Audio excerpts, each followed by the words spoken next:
In Canada, it seems as though sex offenders, especially child predators, are protected for some reason because, they state that their privacy matters, which is why you can't just, look up where sex predators are, child predators, and that sort of thing. Only the RCMP have access to that database.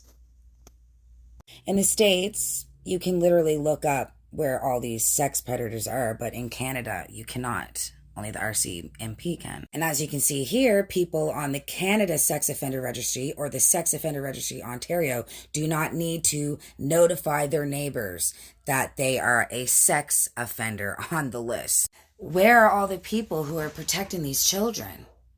Why do we protect the people who are committing these crimes and not children? So, how long do child molesters go to jail?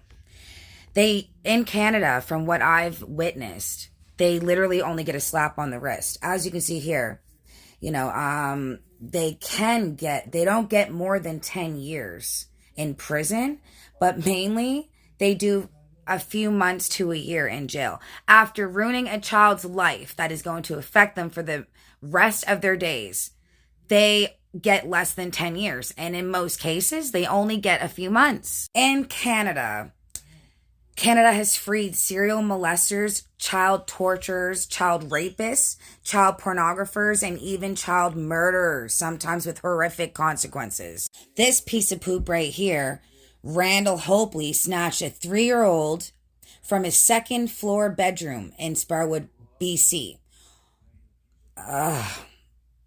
Hopely had been hurting young children since early adolescence and had prior convictions for both the abduction and its sexual assault of minors. He is a serial rapist.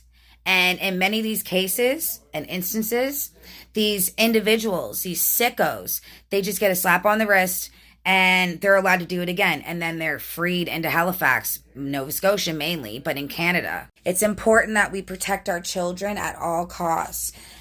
And if you suspect somebody of hurting your child or grooming them, then don't be scared, to say anything. Our children are our future. It's up to us to protect them. The process of grooming involves some, if not all, of the following 6 stages. Stage 1, targeting the victim. Gaining the victim's trust, filling a need, isolating the child, sexualizing the relationship, maintaining control, breaking the cycle. There are so many people out there who hurt children. Be safe.